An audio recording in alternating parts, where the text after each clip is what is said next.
Hello दोस्तों, PCB बाबा channel में आपका स्वागत है। आज हम लोग पढ़ने वाले हैं संज्ञा को, जिसे इंग्लिश में नाउन कहते हैं। संज्ञा की परिभाषा: किसी व्यक्ति, वस्तु, स्थान तथा भाव के नाम को संज्ञा कहते हैं। व्यक्ति सजीव के लिए इस्तेमाल किया जाता है, वस्तु निर्जीव के लिए इस्तेमाल किया जाता है, भाव जो है किसी भी व्यक्ति या वस्तु की जो खासियत होती है उसके लिए भाव का इस्तेमाल किया जाता है। तो व्यक्ति में जितने भी सजीव हैं, चाहे वह जानवर हो चाहे वो मनुष्य हो, सब व्यक्ति में आएंगे। वस्तु में सिर्फ और सिर्फ निर्जीव आएंगे, और भाव जो है वह किसी की खासियत को दर्शाता हो तो उसे कहते हैं भाव। तो किसी व्यक्ति, वस्तु, स्थान तथा भाव के नाम को संज्ञा कहते हैं। जैसे उदाहरणार्थ यहाँ पे भोपाल, भोपाल स्थान को दर्शाता है। गाय जो है, गाय तथा पंकज आपको दिखाई दे रहा है, दो नाम, यह दोनों जो हैं सजीव हैं, इसके लिए यह व्यक्ति के अंडर में आएंगे, गाय और पंकज। और यहाँ पर पुस्तक और कलम, यह जो दो हैं ये निर्जीव हैं, जो आएंगे आपके वस्तु के अंडर में। और मानवता, सुंदरता और बचपन, ये सब भाव को दर्शाते हैं, किसी के स्पेशलिटी या खासियत को दर्शाते हैं। तो यह जो है भाव के अंडर में आएंगे। तो व्यक्ति, वस्तु, स्थान तथा भाव के नाम को संज्ञा कहते हैं। संज्ञा के तीन भेद: जातिवाचक संज्ञा, व्यक्तिवाचक संज्ञा, भाववाचक संज्ञा। सबको हम लोग एक एक करके समझेंगे। जातिवाचक संज्ञा: जिन संज्ञा शब्दों से किसी व्यक्ति, वस्तु के जाति का बोध हो उसे जातिवाचक संज्ञा कहते हैं। मैंने अभी आपको बताया, व्यक्ति और वस्तु जो हैं, व्यक्ति में जानवर हो या मनुष्य, वह सजीव होने चाहिए तो व्यक्ति में आएंगे, और वस्तु में सिर्फ और सिर्फ निर्जीव आते हैं। लेकिन आपको यह जो है मैंने आपको डिटेल बताया, यह हायर लेवल पे, जैसे आप एमएससी अगर हिंदी में कर रहे हो तो उसके लिए है। अगर आप किसी गवर्नमेंट एग्ज़ाम के लिए जाएंगे तो व्यक्तिवाचक संज्ञा के अंदर ही सजीव निर्जीव दोनों को लिया जाता है। जातिवाचक संज्ञा के हिसाब से व्यक्ति और वस्तु के जाति का बोध करना हो, इसलिए यहाँ पर आपको डिटेल पता होना चाहिए। तो यहाँ पर हम लेते हैं गाय। गाय जो है क्या है, एक जाति है। गाय में आप जानते होंगे देसी गाय भी होती हैं, साहिवाल भी होती हैं और जर्सी गाय भी होती हैं। तो अगर मैंने गाय बोला तो उसके अंडर में सारी की सारी कितनी भी जातियां हों सब गाय के अंडर में आ जाती हैं। तो गाय क्या कहला रही है, एक जाति। उसी तरह से मनुष्य, मनुष्य में आप कितने भी, चाहे अफ्रीकन हो, अमेरिकन हो, रशिया के हों, पाकिस्तान के हों, श्रीलंका के हों या फिर इंडिया के हों, सारे मनुष्य मनुष्य जाति में आते हैं। उसी तरह से यहाँ पर जितने भी आपको उदाहरण दिखाई दे रहे हैं सब क्या दर्शाते हैं, जाति को दर्शाते हैं। सजीव व्यक्ति, सजीव जो होते हैं वह व्यक्ति में आते हैं, और निर्जीव जो हैं वस्तु में आते हैं। लेकिन एग्ज़ाम के पॉइंट ऑफ व्यू से अगर आप बात करें तो व्यक्तिवाचक संज्ञा के अंडर में सारे व्यक्ति आते हैं, सजीव हो चाहे निर्जीव, सारे व्यक्तिवाचक संज्ञा के अंडर में आते हैं। ये जो है ये हायर लेवल का है, जो आपको मैंने एक एक्स्ट्रा बतला दिया। तो यहाँ पर देखिए, घर जो है, घर आप किसी को भी देखें, चाहे वो चौल टाइप हो, झोपड़ी हो, या फिर वो फ्लैट हो या फिर बंगला हो, घर घर होता है।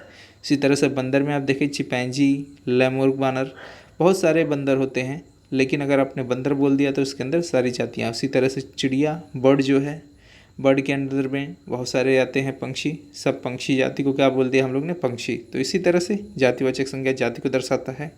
व्यक्तिवाचक संज्ञा, व्यक्तिवाचक संज्ञा में जिन संज्ञा शब्दों से किसी एक व्यक्ति, वस्तु तथा पदार्थ, यहाँ पर ध्यान देने वाली बात है, किसी एक व्यक्ति, किसी एक वस्तु या किसी एक पदार्थ के नाम का बोध हो उसे व्यक्तिवाचक संज्ञा कहते हैं। इस एग्जाम्पल के लिए मैंने लिखा ईशान। ईशान एक व्यक्ति है जिसका क्या हो रहा है, यहाँ पर बात किया जा रहा है, तो वह क्या है, व्यक्तिवाचक संज्ञा के अंडर में। उसी तरह से लड़की हो तो आम्रपाली नाम हो, चाहे कुंजिका नाम हो, या फिर कोई भी नाम हो, तो यह क्या है, यह एक स्त्री है जो व्यक्तिवाचक संज्ञा के अंडर में। इसी तरह से किसी प्लेस का नाम हो, वस्तु का नाम हो, तो ये सब क्या है, व्यक्तिवाचक संज्ञा के अंडर में आते हों। नाम होने चाहिए चाहे वो कोई भी हो। तो यहाँ पर व्यक्तिवाचक संज्ञा के अंडर में चाहे वो व्यक्ति हो या वस्तु हो, सारे जो भी हों उनका कोई नाम है तो वह नाम क्या कहलाएगा, व्यक्तिवाचक संज्ञा कहलाएगा। आगे चलते हैं। यहाँ पर भाववाचक संज्ञा। भाववाचक संज्ञा जो है जिन संज्ञा शब्दों से किसी व्यक्ति, वस्तु के गुणधर्म, वस्तुगत विशेषताएं, प्रॉपर्टी, इसका मतलब चाहे व्यक्ति हो या वस्तु, उनकी कोई भी चीज़ विशेषता उसकी बतला रही है। व्यक्ति या वस्तु की अगर कोई विशेषता है उसे कहेंगे हम लोग गुणधर्म, या फिर दशा बतला रही हो। दशा क्या होती है, दशा देखिए दशा का अर्थ होता है अवस्था। अवस्था 3 प्रकार की होती है। दया की अवस्था, आप किसी चीज़ को देखकर आपको दया आ रही हो किसी को देखकर, या फिर किसी को देखकर आपको क्रोध आ रहा हो, या फिर किसी को देखकर आपके अंदर में प्रेम उमड़ रहा हो। तो करुणा की दशा, क्रोध की दशा और प्रेम की दशा, यह आते हैं दशा में। तो किसी व्यक्ति या वस्तु के गुणधर्म तथा दशा का बोध अगर आपको होता है तो वह क्या होती है, वह भाववाचक संज्ञा होती है। भाववाचक संज्ञाएं सामान्यतः महसूस की जाती हैं। बिल्कुल, आप अगर किसी को देखें, अगर वो आपकी तरफ गुस्से से देख रहा है तो आप समझ जाते हैं वो गुस्से से देख रहा है। आप महसूस कर लेते हैं, चाहे वो क्या हो, वह प्रेम की भावना से देख रहा हो या फिर दया की भावना से देख रहा हो, तो क्या होता है, महसूस करने वाली चीज़ होती है। ये क्या होती है, अगणनीय होती है, नहीं गिना नहीं जा सकता। बिल्कुल सही। आप अगर किसी चीज़ को देखें, अगर वो गुस्सा हो रहा है आपके ऊपर, तो आप उसे कहेंगे ये 1 किलो गुस्सा या 2 किलो गुस्सा हो रहा है, नहीं, उसे गिना नहीं जा सकता। जो भाव होता है उसे आप गिन नहीं सकते। इसका प्रयोग सदैव एक वचन में होता है। बिल्कुल, आप बहुवचन लेकिन नहीं बोल सकते हैं। बहुत ज़्यादा वो गुस्से हो रहे हैं, गुस्साए हो रहे हैं, मतलब ऐसा तो नहीं बैठता है। वह गुस्सा हो रहा है तो ये क्या है, एक वचन में आता है। तो यहाँ पर देखिए मिठास, आप यहाँ पे इमेज देखिए, मिठास का अर्थ क्या होता है। जैसे देखिए बच्चा जो है एक कैंडी को सिप कर रहा है, तो उससे क्या हो रहा है, उसके मीठेपन का वो आनंद ले रहा है, मतलब उसे मिठास मालूम पड़ रही है। इसी तरह उदाहरण में लंबाई, लंबाई देखिए, यह व्यक्ति का, ये वर्ल्ड का सबसे बड़ा व्यक्ति है, सबसे लंबा व्यक्ति। तो अगर आप इसे देखें तो आपके मन में आएगा ये कि व्यक्ति कितना लंबा है, तो यह जो है यह इसकी विशेषता है। तो लंबाई जो है आपके सामने है। इसी तरह से यहाँ पर एक इमेज है, इस इमेज को आपको मन में आपके क्या ख्याल आएगा, इसकी सुंदरता को देखकर ख्याल आएगा, इनकी सुंदरता को देखकर आपके मन में इनको सुंदर कहने का एक ख्याल आएगा। तो यह क्या बतला रहा है, ये आपके सुंदरता की भाव जो आपके अंदर उमड़ा है वह उसको दर्शा रहा है। तो इसी तरह से ये सारी चीज़ें किसी न किसी चीज़ की भाव को दर्शा रहे हैं, गुणधर्म या दशा को दर्शा रहे हैं। तो यह क्या है, यह भाववाचक संज्ञा है। आगे चलते हैं, भाववाचक संज्ञा बनाने के नियम। भाववाचक संज्ञा बहुत सारे से बनाई जा सकती हैं, जैसे जातिवाचक संज्ञा, सर्वनाम, विशेषण, क्रिया, क्रिया विशेषण और अव्यय से पीछे आप अगर प्रत्यय लगाते हो, इन सब चीज़ों के पीछे अगर आप प्रत्यय लगाएं तो वह क्या बन जाती है, वह बन जाती है भाववाचक संज्ञा। उससे पहले हम लोग प्रत्यय को समझ लें कि प्रत्यय होता क्या है। प्रत्यय का अगर आप संधि विच्छेद करें तो होता है प्रतिधन अय। प्रति का अर्थ होता है साथ में, पर पीछे पीछे, अय का अर्थ होता है चलने वाला। प्रत्यय को आप पूरी तरह से जोड़ दे तो उसका अर्थ होगा साथ में किंतु पीछे पीछे चलने वाला। जिन शब्दों का स्वतंत्र अस्तित्व नहीं होता है किंतु किसी शब्द के पीछे लगकर उसके अर्थ में परिवर्तन कर देते हैं, वह कहलाते हैं प्रत्यय। यहाँ पर इसका मतलब क्या होता है, यहाँ पे देखिए इनका कोई स्वतंत्र अस्तित्व नहीं है। स्वतंत्र अस्तित्व का मतलब क्या है, स्वतंत्र अस्तित्व का मतलब होता है उसका कोई मतलब नहीं होता। जैसे इक, इत, अक्कड़, लू या फिर यहाँ पर जितने भी लिखे हैं आप किसको भी देखिए, क्या इसका मतलब आपको कुछ समझ में आ रहा है, नहीं। लेकिन अगर ये किसी चीज़ के पीछे जुड़ जाए तो उनके प्रकृति को बदल देते हैं। जैसे यहाँ पर आप देखिए समाज लिखा है उदाहरण में, जैसे समाज जो है, समाज का मतलब होता है लोग या फिर पीपल। अब इसके पीछे जुड़ गया प्रत्यय इक, इक जो है प्रत्यय है, यहाँ पर आपको दिखाई देगा इक। अब समाज धन इक होके क्या बन गया, सामाजिक। समाज के पीछे जब इक नाम का प्रत्यय लगा तो हो गया सामाजिक। तो यहाँ पर देखिए समाज जो है, आप पीपल लोगों को कह रहे थे, सामाजिक का मतलब क्या होता है, यह एक व्यक्ति के भाव को, विशेषता को दर्शा रहा है कि यह व्यक्ति सामाजिक है, हमेशा 10 या 15 लोगों के बीच में बैठता है। तो यहाँ पर यह सामाजिक का अर्थ हो गया किसी व्यक्ति की विशेषता बतला रहा है, तो यह हो गया भाववाचक संज्ञा। तो यहाँ पर देखिए आपको यहाँ पर ईक में बड़ी ई की मात्रा दिख रही है तो इसे माफ़ करिए, ये छोटी ई है तो यहाँ पर गलती से आ गया, लेकिन यहाँ पे सही लिखा है एक प्रत्यय। इसके बाद यहाँ पे सुगंध, सुगंध में इत नाम का लग गया प्रत्यय, सुगंधित हो गया। इस तरह से यहाँ पे क्या हो रहा है, देखिए सबके नेचर या फिर प्रकृति को प्रत्यय जुड़ने पे बदल दे रहे हैं। तो यहाँ पे जो प्रत्यय होते हैं उनका क्या होता है, अपना स्वतंत्र अस्तित्व या मतलब नहीं होता, लेकिन किसी के पीछे लगते हैं तो उसके प्रकृति को या फिर उसके अर्थ को बदल देते हैं। तो यह होता है प्रत्यय। तो आप प्रत्यय समझ गए होंगे, जातिवाचक संज्ञा से भाववाचक संज्ञा कैसे बनते हैं। याद रखिए आप एक बात, यह आप जो के सामने प्रत्यय शब्द यहाँ पे लिखे हुए हैं, इन प्रत्यय शब्द को आप रट लीजिए या फिर याद करके रखिएगा। जब भी एग्जाम में अगर संज्ञा आ गए उसको भाववाचक संज्ञा, मोस्टली भाववाचक संज्ञा बनाने के नियम का एक ना एक क्वेश्चन आता ही है। तो आप अगर इस प्रत्यय को याद रखते हो, तो इससे आपको किसी से भी इन सब चीज़ों से भाववाचक संज्ञा बनाना बेहद ही आसान है, बेहद ही आसान है। देखिए यहाँ पर सिर्फ और सिर्फ प्रत्यय लगा है, प्रत्यय लगने से क्या हो जा रहे हैं, भाववाचक संज्ञा बन जा रहे हैं। कभी भी याद रखिए, आपको 3 अगर आपके सामने ऑप्शनल पूछेगा वैकल्पिक, तो उसमें से 3 में जो है कुछ भी लिखा रहेगा लेकिन प्रत्यय नहीं लगा रहेगा, जो आपको प्रत्यय शब्द मैंने अभी आपको दिखाया यहाँ पर इंडिगो कलर में। किसी एक में प्रत्यय लगा रहेगा, तो आपको अगर प्रत्यय याद है तो आप तुरंत टिक कर देंगे, आपका 1 नंबर या फिर एक क्वेश्चन सही हो जाएगा। तो यहाँ पर देखिए, बूढ़ा का हो जाता है बुढ़ापा, पा प्रत्यय। मनुष्य का हो जाता है मनुष्यत्व, त्व प्रत्यय। लड़का का लड़कपन, पन प्रत्यय। मित्र का मित्रता, ता प्रत्यय। गांधी का गांधीपन, पन प्रत्यय, त्व प्रत्यय, पन प्रत्यय, त्व प्रत्यय। यह है सर्वनाम से भाववाचक संज्ञा बनाना, यह है जातिवाचक संज्ञा से भाववाचक संज्ञा बनाना। जातिवाचक संज्ञा भी अब आपने देखा, जातिवाचक किसे कहते हैं। सर्वनाम का मतलब होता है कि संज्ञा की जगह पर अगर आप मैं, तुम, यह, वह लगाते हो तो वह कहलाता है सर्वनाम। तो यहाँ पे आगे चलते हैं। विशेषण, विशेषण जो होता है ये संज्ञा की विशेषता बतलाता है, इसे कहते हैं विशेषण। विशेषण से भाववाचक संज्ञा बतलाना यहाँ पे आप देख रहे हैं। सब में देखिए प्रत्यय लग रहा है, तो ये क्या बन जा रहे हैं, सब बन जा रहे हैं भाववाचक संज्ञा। अब यहाँ से लिखा है क्रिया से भाववाचक संज्ञा बनाना। याद रखिए, ये देखिए आगे नहीं लिखा था लेकिन यहाँ पे मोस्ट इंपॉर्टेंट बात लिखा है, इसे याद रखिएगा। यह एक बार IAS और IPS के एग्जाम में पूछा गया है। भाववाचक संज्ञाएं सदैव एक वचन में होती हैं, इसे आप ही याद रखिएगा, ये बहुत ही इंपॉर्टेंट बात है। इसके बाद यहाँ पे प्रत्यय बनाने के लिए लिखा है। प्रत्यय में देखिए आव प्रत्यय, अ, यहाँ पे सारे प्रत्यय अगर आप याद हैं तो आपको यहाँ पे बनाने में बेहद ही आसानी होगी, चाहे कोई भी हो। इसी वजह से क्रिया विशेषण, क्रिया विशेषण अर्थ होता है क्रिया की जो विशेषता बतला उसे कहते हैं क्रिया विशेषण। क्रिया विशेषण से भाववाचक संज्ञा बनाना, प्रत्यय जोड़कर। निकट से निकटता, ता प्रत्यय। सब में प्रत्यय जो है आपको याद है तो आप बना लेते हैं। अब यहाँ पे आते हैं, ये जो है ये इंपॉर्टेंट है, अव्यय से भाववाचक संज्ञा बनाना प्रत्यय जोड़कर।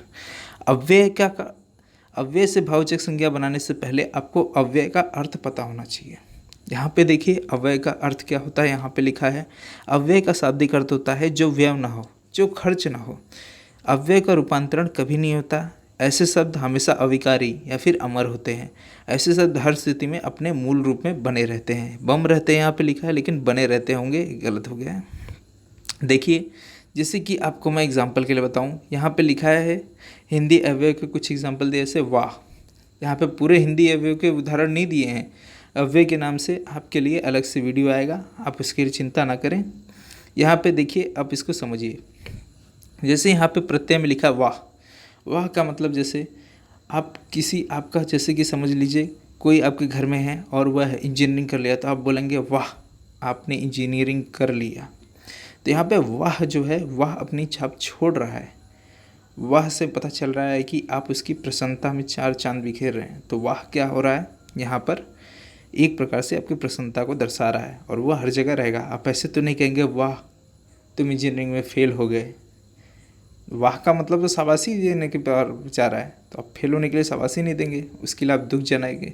दुख जताने के लिए दूसरे शब्द होते हैं हिंदी अव्यय में। तो यहाँ पर आप वाह से समझ सकते हैं कि क्या होता है इसका मतलब। तो अव्यय के इनमें देखिए, तो अव्यय जो होते हैं, अव्यय कभी भी व्यय नहीं होते, जहाँ पे लगते हैं अपनी छाप छोड़ देते हैं। ये अविकारी हैं, अमर हैं।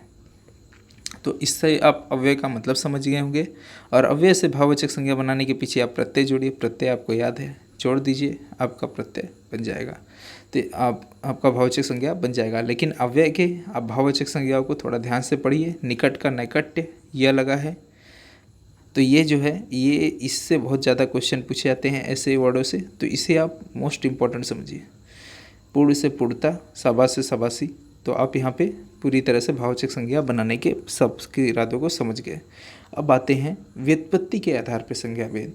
व्युत्पत्ति का अर्थ क्या होता है? व्युत्पत्ति का अर्थ होता है विशेष उत्पत्ति। इसका मतलब मूल शब्द से निष्पन्न, निष्पन्न का अर्थ होता है उत्पन्न। इसका मतलब व्युत्पत्ति का अर्थ होता है मूल शब्द से उत्पन्न। अब मूल शब्द का अर्थ क्या होता है? मूल शब्द का समानार्थी शब्द होता है पहला, या फिर प्रधान, या फिर मुख्य, या फिर प्रमुख। जैसे कि उदाहरणार्थ आप एक शब्द ले लें दक्षता।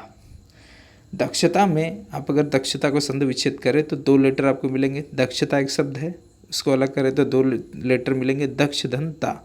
अब इन दोनों को आप ध्यान से देखिए, तो ये जो ता है, इसमें साथ में किंतु पीने वाला जो शब्द है या फिर लेटर है, यहाँ पे दक्षता में जो पीछे लगने वाला लेटर है ये कहलाएगा प्रत्यय, लेकिन यहाँ पे जो पहला अक्षर है जो अभी अभी आप देख रहे थे आगे, ये पहला जो आगे है यह कहलाएगा मूल, जिसे कहते हैं प्रधान। तो मूल शब्द जो है वो पहला होता है। इसी तरह भाग्यशाली में आप देखिए, भाग्यशाली को संधि विच्छेद करें तो बनेगा भाग्य धनशाली, जिसमें पीछे वाला जो है शब्द वह कहलाएगा प्रत्यय और आगे वाला जो है वो कहलाएगा मूल शब्द। भाग्य क्या है? मूल शब्द। इसी के नाते व्युत्पत्ति के आधार पर संज्ञा के 3 प्रकार होते हैं, रूढ़ संज्ञा, यौगिक संज्ञा और योगरूढ़ संज्ञा। तो हम इनको भी देखते हैं। रूढ़ संज्ञा क्या कहलाते हैं? रूढ़ संज्ञा का अर्थ होता है जिन संज्ञा शब्दों के सार्थक खंड ना हो सके उन्हें रूढ़ संज्ञा कहते हैं। रूढ़ संज्ञा को अब हम समझते हैं। यहाँ पर देखिए लिखा है आम। अब आम का आपने संधि विच्छेद कर दिया तो हो गया आ धन म। अब इसको अपने संधि विच्छेद किया आम को, तो आ धन म जो हुआ, तो आ का मतलब कुछ निकल रहा है? नहीं। म का अर्थ कुछ निकल रहा है? नहीं। तो अगर आप किसी शब्द का आपने क्या किया? ब्रेक किया, उसको लेटर में बदला। ये आम शब्द है आ, और इसको आपने संधि विच्छेद कर दिया तो आ और म आया। तो आ और म क्या है? लेटर है जिनका कोई अर्थ नहीं निकलता हो। तो किसी शब्द को तोड़ने पर उसके जो खंड बने उसका कोई अगर मीनिंग या फिर अर्थ नहीं निकलता या फिर सार्थक शब्द नहीं बनता, तो ऐसे जो शब्द होते हैं वह क्या कहलाते हैं? रूढ़ संज्ञा कहलाते हैं। अब आपको समझ में आ गया होगा। रथ को तोड़ा आपने र धन त, कोई मतलब निकल रहा है? नहीं। राम को तोड़ा आपने रा धन म, तो कोई अर्थ निकल रहा है? नहीं। दल को तोड़ा आपने द धन ल, कुछ निकल रहा है? नहीं। तो इसी तरह से आप किसी शब्द को तोड़े उसका अर्थ न निकले तो वो क्या कहलाएगा? रूढ़ संज्ञा में जाएगा। अब आते हैं यौगिक संज्ञा में। यौगिक संज्ञा का मतलब क्या होता है? यौगिक संज्ञा में आप समझ लीजिए, जैसे कि आपके सामने लिखा है विद्यालय। अब विद्यालय को आप ब्रेक करें, संधि विच्छेद करें तो बनता है विद्या धन आलय। अब यहाँ पे विद्या का मतलब तो आप समझते हैं। विद्या का मतलब होता है जो अपनी विद्या की देवी सरस्वती, या फिर विद्या मतलब दिमाग जो होता है उससे कहते हैं विद्या। और यहाँ पे आलय, आलय का मतलब होता है घर। तो विद्या का घर जो होता है उसे कहते हैं हम लोग विद्यालय। यहाँ पर दोनों शब्द का क्या बन रहा है? एक सार्थिक, जो दोनों शब्द का आपने खंड बनाया या फिर इस शब्द का संधि विच्छेद जो आपने किया, तो दोनों शब्द टूटे हैं। विद्यालय से विद्याधन आलय नाम के 2 शब्द जो टूटे हैं, तो विद्या का मतलब भी होता है और आलय का मतलब भी होता है। तो यहाँ पर कहने का मतलब है अगर आप किसी शब्द को ब्रेक करें और उस ब्रेक किए हुए शब्द का कोई अर्थ निकले दोनों का, तो वह क्या कहलाते हैं? यौगिक संज्ञा कहलाते हैं। एक और आप उदाहरण देखें और उसके बारे में आप यौगिक संज्ञा के बारे में डिटेल समझ जाएंगे। जैसे यहाँ पे लिखा है अहिर। अहिर को अगर आप ब्रेक करें तो बनता है अहिधन र। अहि का अर्थ होता है सांप, र का अर्थ होता है मर्दन करने वाला। तो इन दोनों को मिला के आप अगर क्या करें, अहिर को तोड़े तो अहिधन र। अहि का मतलब सांप, र का अर्थ होता है मर्दन करने वाला। तो यहाँ पर टूटे हुए जो शब्द थे अहिर के, वह क्या बतला रहे हैं? वह क्या कर रहे हैं? वह टूटे हुए शब्द अपना अर्थ बतला रहे हैं। अहि का मतलब भी बतला रहे हैं, र का मतलब भी बतला रहे हैं। तो टूटे हुए संधि विच्छेद शब्द जो क्या कर रहे हैं? सार्थक शब्द निकाल रहे हैं। और यह सार्थक शब्द एक जातिवाचक संज्ञा का बोध करा रहे हों तो क्या कहलाते हैं? वह कहलाते हैं यौगिक संज्ञा। याद रखिए, यौगिक संज्ञा में जो शब्द ब्रेक करने के बाद सार्थक शब्द भी दोनों निकालें और साथ ही साथ वह एक जाति को दर्शाएं तो वह कहलाते हैं यौगिक संज्ञा। जैसे विद्यालय, विद्यालय में चाहे वह 10वीं कक्षा का हो, चाहे 12वीं का हो, चाहे डिग्री हो या फिर PhD लेवल हो, सब विद्यालय के अंदर आएंगे। तो विद्यालय क्या हो गई? जाति हो गई। तो जातिवाचक संज्ञा का बोध करा रहा है ये। और जो विद्यालय को तोड़ने पे 2 खंड बने हैं, ये क्या हो रहे हैं? सार्थक शब्द भी बतला रहे हैं। तो ये क्या कहलाएंगे? यौगिक संज्ञा। इसी तरह से हम चलते हैं योगरूढ़ संज्ञा की ओर। योगरूढ़ संज्ञा कोई हार्ड नहीं है। इसका मतलब यह होता है कि आप किसी शब्द को लें और उसको ब्रेक करें। ब्रेक करने के मतलब होता है संधि विच्छेद। आप किसी शब्द को लीजिए, जैसे पीताम्बर को लीजिए। अब पीताम्बर को आपने क्या किया? ब्रेक किया, तो बन गया क्या? पीत धन अंबर। पीत का मतलब होता है पीला, अंबर का मतलब होता है वस्त्र। तो यहाँ पर दोनों शब्द का मतलब निकल रहा है। अब पीत और अंबर को जोड़ा तो बन गया पीताम्बर। लेकिन पीताम्बर का अर्थ होता है विष्णु। क्या होता है? विष्णु। तो यहाँ पर कहने का मतलब है कि अगर आप किसी शब्द को लें, उसको तोड़ें, तो तोड़े हुए दोनों शब्द का अर्थ भी निकले और उसको जोड़ने पे जो शब्द बने उसका भी एक विशेष अर्थ निकले। अगर उसका विशेष अर्थ निकला रहा है और वो निकला हुआ अर्थ, जो विशेष अर्थ निकल रहा है, वो निकला हुआ अर्थ अगर व्यक्तिवाचक संज्ञा को दर्शाता हो, ये विष्णु जो है एक व्यक्ति का नाम है। अगर व्यक्तिवाचक संज्ञा को दर्शाए तो वह क्या कहलाएगा, योग रूढ़ संज्ञा। याद रखिए, यौगिक संज्ञा जातिवाचक संज्ञा को दर्शाता है और योग रूढ़ संज्ञा व्यक्तिवाचक संज्ञा को दर्शाता है। मोस्टली एग्जाम में यौगिक संज्ञा और योग रूढ़ संज्ञा से ही क्वेश्चन पूछते हैं, तो इसे आप याद रखें। आगे यहाँ पर दो और संज्ञा याद रख लें, क्योंकि बहुत सारे एग्ज़ाम में यह आते तो नहीं, लेकिन आपको समझना चाहिए इसके बारे में। द्रव्यवाचक संज्ञा का अर्थ क्या होता है? द्रव्यवाचक संज्ञा में द्रव्य जो लिखा है इसका मतलब होता है मैटर या फिर सब्सटेंस। तो मैटर में क्या आते हैं? मेटल्स आते हैं। सब्सटेंस या तत्व या पदार्थ आते हैं, जैसे सोना, लोहा, घी, तेल, दूध, चांदी, आटा, चीनी, चावल आदि। तो पदार्थ हो या मेटल हो, धातु हो, वह सब द्रव्यवाचक संज्ञा के अंदर आते हैं। समूहवाचक संज्ञा, समूहवाचक संज्ञा का अर्थ होता है जो जाति के व्यक्ति या समूह को दर्शाए। जैसे कि आप यहाँ पे अंगूर देख रहे हैं, अंगूर के गुच्छे दिखाई दे रहे हैं, ये क्या है? समूह में है, तो ये क्या है? समूहवाचक संज्ञा। यहाँ पे आप फैमिली देख रहे हैं, फैमिली में क्या है? परिवार में पोता पोती, दादा दादी, माता पिता सब कोई दिखाई दे रहे हैं, तो क्या है? एक समूह है। तो जो समूह या जाति को दर्शाए तो क्या कहलाते हैं? समूहवाचक संज्ञा। तो यहाँ पर आई होप मैंने संज्ञा की सारी चीज़ें आपको बतला दी। देखिए यूट्यूब पे फिल्म जो है एक हफ्ते में ही मिलियन तक पहुँच जाते हैं, लेकिन अगर आप इसको देखकर लाइक करें या व्यू करें तो इससे क्या होता है? हमारा मनोबल बढ़ता है। अगर आप मनोबल हमारा नहीं बढ़ाएंगे तो धीरे धीरे जितने ही पढ़ाने वाले हैं सब यूट्यूब से हट जाएंगे। तो मैं आशा करता हूँ कि आपको ये लेक्चर पसंद आया होगा। मिलते हैं अगले लेक्चर में, तब तक के लिए खुश रहें। Good bye.